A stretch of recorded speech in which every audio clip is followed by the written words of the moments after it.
welcome back to my channel. Okay, now we're ready. I wanted to talk about some recent reads. Usually I do like a monthly wrap up, but I don't think the books get the attention that they deserve in my monthly wrap ups because I tend to read 15 plus books a month. So it's currently the 7th of October and I've already read 5 books in October. So I thought, why don't we change it up and we do recent reads instead of monthly wrap-ups. So basically, recent reads is the exact same thing as a monthly wrap-up, but we talk about less books and we go more in depth. So we're going to talk about these 5 books. Yes, there are 6. We'll get to that. But I wanted to talk about them in the order that I read them. The book I read was on Bookopoly. I don't play Bookopoly anymore. But was on Alida's TBR game, the dice that I roll. And the prompt for that was Mommy Pick. So I sent my mom pictures and she picked The Silent Wife by A.S.A. Harrison. I know why my mom picked this because look at that cover. It's just stunning. However, the book on the inside is not stunning.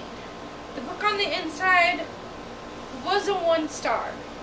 The book on the inside was boring, and if you read the synopsis on the back, you know exactly what's gonna happen.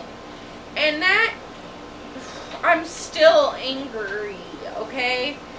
That stuff doesn't happen till that little portion is when the back of the book told me what was gonna happen. So I was pretty mad.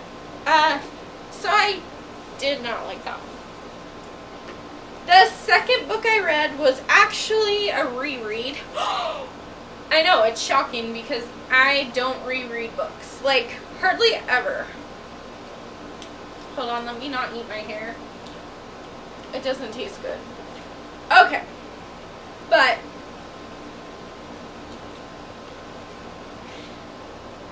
the second one was a reread. I read this back in August. It's a real quick read because it's a graphic novel.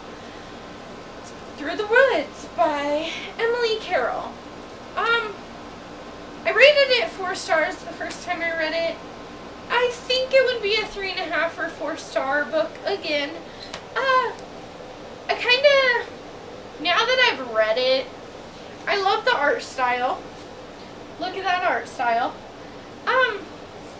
But I found myself kinda yawning while I was reading it, and I don't see myself rereading it again. I thought I would reread it for Halloween, which technically I did because it's October.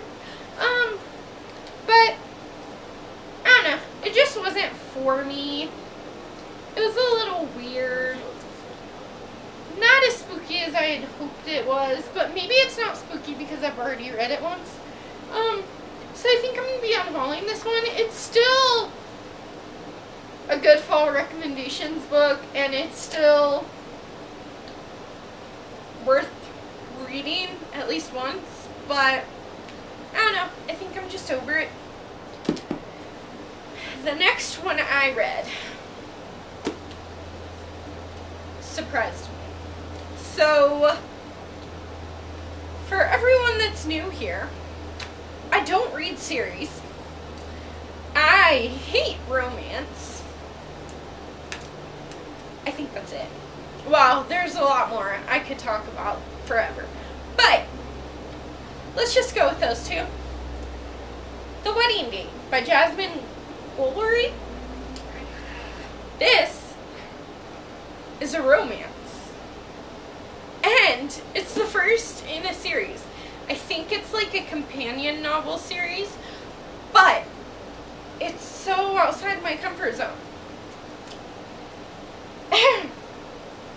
This is the first adult romance I've ever read. I love it. I gave this book 4.5 stars. And oh my gosh. Oh, this is probably going to be one of the most surprising of the year. In terms of, like, I say that I hate romance. I think I strongly dislike YA romance. There are some YA romances that I've read that are like, oh, those are not bad. But typically speaking, in general, I don't like YA romance. So when I picked this up, I was very skeptical that I would even like it. But I'm trying to read more outside my comfort zone and just to be a better reader. But oh my goodness, this stole my heart. So the only reason it's not a 5-star, okay, I'm gonna be like really picky. When am I not? Okay, yeah, so I'm gonna be really picky. The only reason I didn't give this 5 stars was because towards the end, I'm not going to tell you what happens, but towards the end, something happens that honestly wouldn't have been a big deal if they just would have communicated with each other. And I know that they play with that trope a lot of missed communication or misunderstandings, and I hate that, honestly. I hate that so much. If they would have just talked, then the whole ending would have been different. But, you know, it's okay. Maybe I should tell you what this is about. So, this is about Alexa and Drew, who get locked in an elevator in this hotel that Alexa is going to visit her sister at, and Drew is in town for a wedding. He had previously RSVP'd for 2, but his girlfriend dumped him right before. So now he's going to his ex-girlfriend's and former best friend's wedding. Yep. And he doesn't have a date. And he's a groomsman. So, a little fake dating. And, it was just a whole lot of fun. I smiled and laughed throughout this entire book, and I just really liked it. And it's also got really good representation because it's a white guy and a person of color, you know? And I don't see that often enough in books. So I love the representation.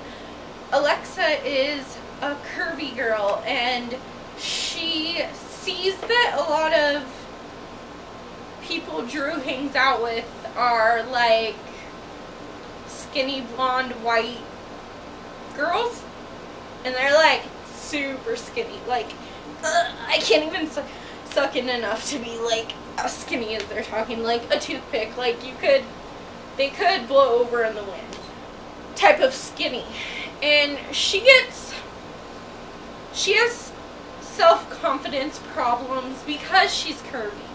And that part was very relatable to me because I'm curvy. I'm not really the skinniest girl, like a twig. But you know what? I'm finally at a place in my life where I'm okay with that. There was a long time where I wasn't. So getting inside of Alexa's mind where she was kind of like comparing herself to other girls or other women, I feel like a lot of women can kind of, you know, see where she's coming from. Alright, then for the fourth book, I read it last night, and honestly, it was a real quick read. It is The One and Only Ivan by Catherine Applegate. So I loved this book. It is to fit the prompt of animal on the cover.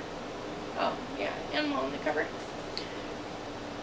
So it's kind of written poetically, like every page is kind of like that. I like that. But this is based on true events, things that actually happened to a gorilla.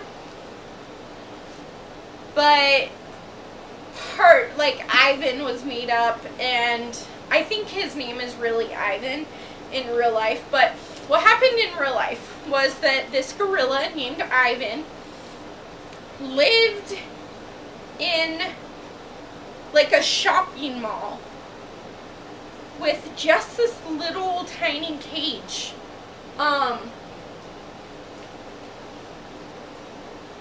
First he lived in the house, but he got too big to live in the house, so they just kind of threw him up in a shopping mall with this little cage. He was there for 27 years without anyone, like, to love him, and no animal friends or anything. And oh my god, I got so emotional. I'm not gonna cry.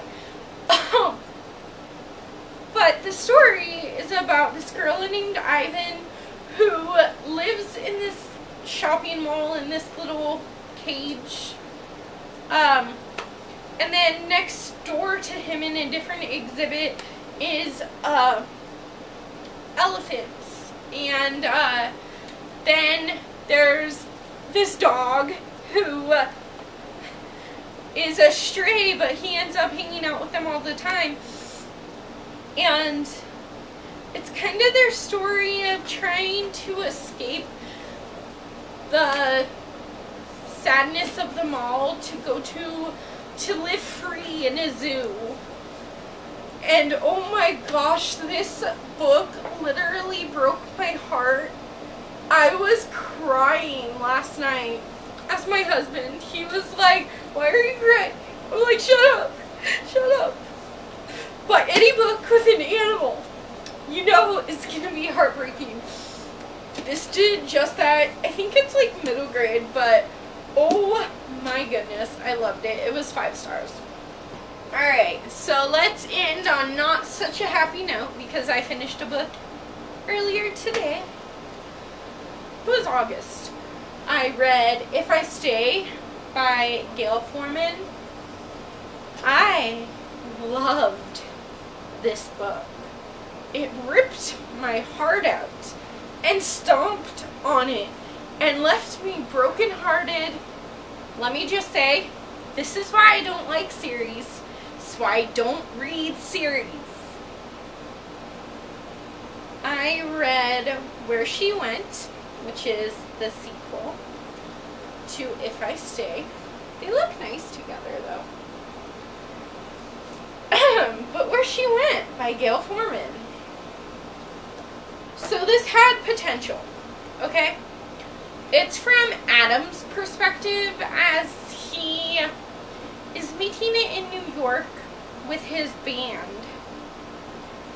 Something happens, and him and Mia end up in the same place at the same time, and he's not available because he has a girlfriend. She is not available because she's going to start touring the world with her jazz music.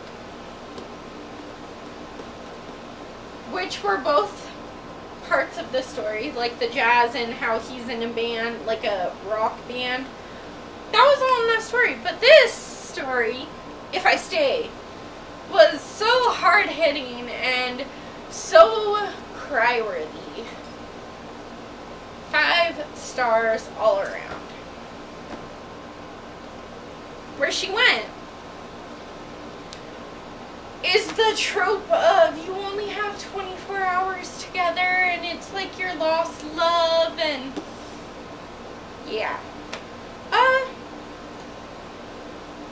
gave it 3 stars. It's not a bad book and I see why people love it, but I'm gonna get so much scrutiny for this, but this would have been better as a standalone. If I Stay. I never needed to hear Adam's perspective. I honestly didn't care too much. And the 2 redeeming parts, I'm not going to tell you what they, like, actually what happened, but the 2 redeeming parts of this, that the reason it did not get a 2-star for me was I was pretty bored throughout this book. And, like, I think Mia's voice is better in If I Stay than Adam's voice is in Where She Went. With that being said, the beginning was captivating, and the ending. I'm a sucker for a happy ending. So, I liked the ending, but If I Stay, I love the ending. And this one wasn't even a happy ending. Some would call this a happy ending, but the first 5 books I read in October. I'm going to be unhauling these 3 eventually. And I'm going to keep these 2 for a while. I actually think the one and only Ivan will be great to use in the classroom. So, yeah, that one's going to become a teacher book probably. But these were by far the best of the week. Yeah, the reading week. If I had to pick one that was better than the other, this one broke my heart more. And like I said, this one had that stupid communication problem that caused a lot of stupidness in this book. I still really enjoyed this book, but this one wins. That's my favorite of the month so far. Thank you guys for hanging out with me and talking books. I hope you enjoyed this. Let me know in the comments below if you like this, where I go more in depth about my books, or if you like the big, huge wrap-up, like the big, long wrap-up better. It might help me determine which one I want to do. I'm thinking like this, but we'll see. Give this video a big thumbs up and check out my other channel with my husband called Bucket List Adventures. Subscribe to this channel if you haven't already, and I will see you guys later.